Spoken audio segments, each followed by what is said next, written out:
Before we start our WordPress web series, it's important to find the answer to the question what exactly WordPress is.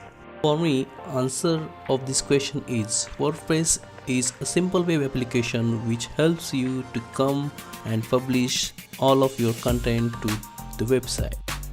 WordPress is nothing but a simple web application which comes under the category CMS, Content Management System.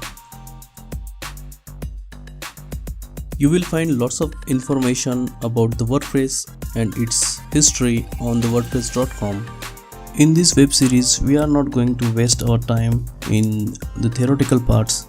In this series, we will focus only on the practical work and practical use of the WordPress. So, let's start the real-time use of the WordPress.